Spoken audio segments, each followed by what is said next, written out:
Bismillahirrahmanirrahim. Elhamdülillah Rabbil alemin. Hər birinizi salamlayıram. Gününüz xeyirli olsun inşallah. Mövzumuz Qur'an-ı Kərimdə imamət mövzusudur.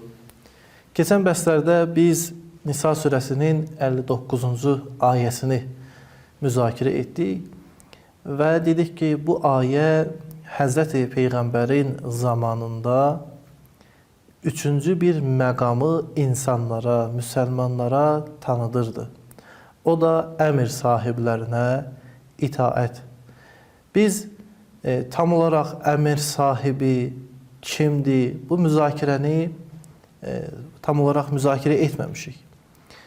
Çünki Şiə baxışından əmr sahibi Həzrəti Əleyhisselam və onun övladıdır. Amma Əhl-i Sünnə baxışından əmr sahibləri barəsində 20-yə yaxın nəzər var. Demək, Əhl-i Sünnə bu məsələ barəsində həm Şiə ilə ixtilaf edir, fikir ayrılığı var və eyni zamanda öz aralarında da ixtilaf var. Bu onu göstərir ki, onların bu ayəyə yaxınlaşması vahid bir mənbəyə söykənmir. Hər bir halda müsəlman dünyasında ulul əmr kimdir barəsində ixtilaf var və ixtilafın mənşəyi də elə bu ayənin davamında buyurur ki, əgər bir şey barəsində ixtilaf edirsinizsə, bunu Allah və onun rəsuluna qaytarın. Allaha qaytarmaq, yəni Qur'an-ı Kərimə müraciət edin. Peyğəmbərə qaytarmaq, yəni Peyğəmbərin zamanında ondan soruşmaq, Peyğəmbərdən sonra isə onun səhih və doğru hədislərinə. Biz burada ayəyə baxırıq, görək Qur'an-ı Kərim əmr sahibləri barəsində nə deyir? Burada müzakirə edəcəyimiz bizim mövzu Qur'anda itaətin mənasıdır. Çünki burada Allah Teala buyurur ki, Yə eyyuhəllezine əmənu, ey iman gətirənlər, atiyullah, Allaha itaət edin, və atiyur rasul və ulul əmri minkum, və Allahın rəsuluna və əmr sahiblərinə itaət edin. Ümumən, Quran məntiqində, Quran ayələrində itaət nə deməkdir? İtaətin mənası nədir? Bildiyiniz kimi, itaət ərəb sözüdür, təvəəh kökündən yaranmışdır. Bir şeyə rəğbətlə təslim olmaq, onun qarşısında əyilmək mənasında işlənir. Buna görə itaətdə bir növ qarşı tərəfin məqamı və mənziləti var.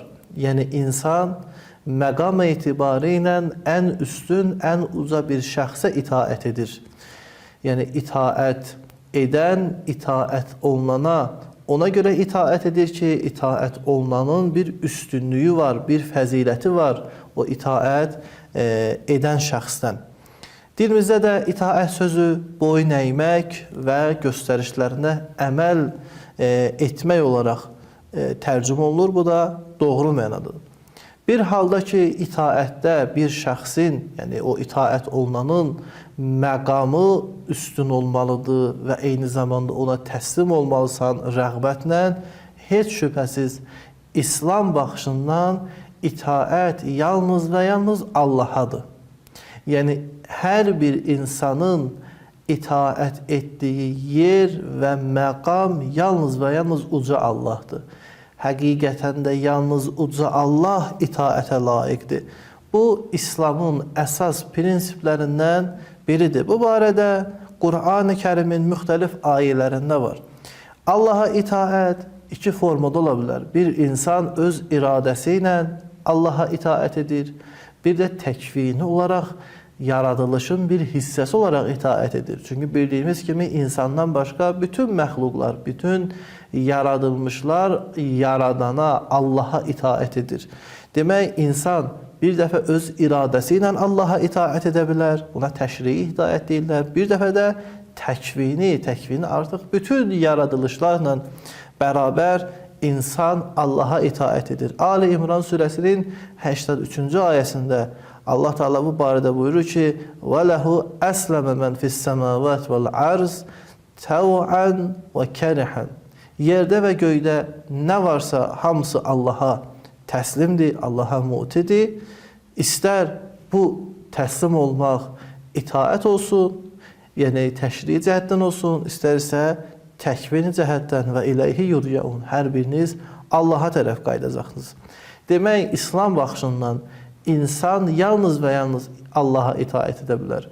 Səbəb də budur ki, yalnız Allah üstün və uca varlıqdır. Allahdan başqa bütün varlıqlar bərabərdir. Heç bir varlıq başqa bir varlığa hər hansı bir üstünlüyü və məqamı yoxdur. Bəs deyə bilərsiniz ki, peyğəmbərlərə itaətin mənası nədir?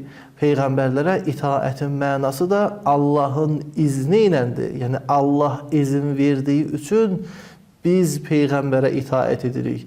Əgər Allah ona bu məqamı, bu izni verməsəydi, peyğəmbərə də heç şübhəsiz itaət olunmazdı. Demək, Allahın izni ilə ikinci məqamı uca olan peyğəmbərdir. Yəni, hər bir müsəlman, hər bir insan Allaha təslimdirsə, Allahın göstərişlərini, Allahın buyurduqlarını çatdıran peyğəmbərlərə də təslim olmalıdır. Quran-ı Kərimin çox ayəsində peyğəmbərlərə, məxsusən bizim İslam peyğəmbərinə itaət barəsində söz açmışdır. Bu barədə ayələrin sayı çoxdur. Ayələrin çatdırmaq istədiyi məzmun bundan ibarətdir ki, ey insan, sən ki iddia edirsən, mən Rəbbimə itaət edirəm, bu peyğəmbər sənin Rəbbin tərəfindən, sənin Rəbbinin sözünü çatdırır, itaət et.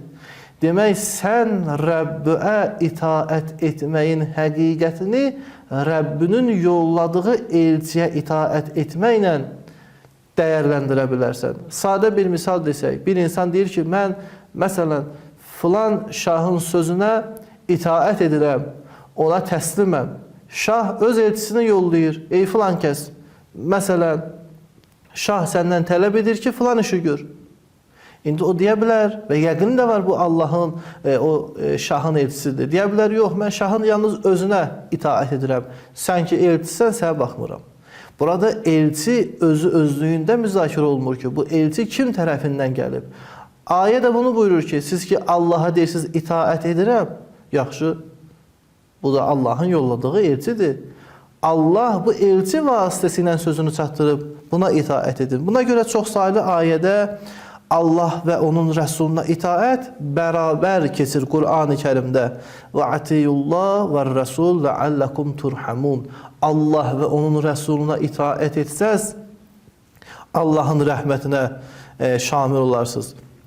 Bu müsbət mənada. Bəzən Allah Teala deyir ki, atiyullah və rəsul. Allaha və onun rəsuluna itaət edin. Əgər itaət etməsəz, siz kafirlərdən olarsınız. Demək, Allaha itaət və onun rəsuluna itaət.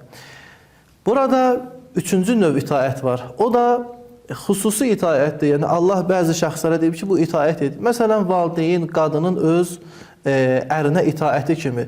Bu itaət o zaman keçərlidir ki, Allahın itaəti ilə bir ziddiyyət təşkil etməsin. Yəni, övlad o zamana qədər valideynə itaət edir ki, valideyn bunu Allaha itaətdən çəkindirməsin. Və yaxud qadın o zaman öz ərinə itaət edə bilər ki, əri bunu Allaha itaətdən çəkindirməsin. Bu barədə Quran-ı Kərimdə ayə var. Ayələrdə buyurur, Ənkəbut surəsinin 8-ci ayəsində valideyn, övlad məsələsi barəsində buyurur ki, əgər onlar sizi şirkə tərəf dəvət edirsə, onlara itaət etməyin. Buradan bu nəticəni alırıq ki, Quran-ı Kərimdə ümumi itaət Allahadır və onun rəsulunadır, ondan sonra xüsusi itaət də var. Sual budur, ayədə keçən itaət ümumi itaətdir, yoxsa xüsusi itaət, yəni əmr sahiblərinə itaət etmək xüsusi itaətdir, yəni bəzi məqamlarda itaət etmək lazımdır, yoxsa Allah və onun rəsuluna itaət edildiyi kimi bütün məqamlarda itaət vacibdir. İnşallah bu barədə daha geniş formada gələn müzakirədə bəhs edəcək. Əssalamu aleykum və rəhmətullahi və bərəkətuh.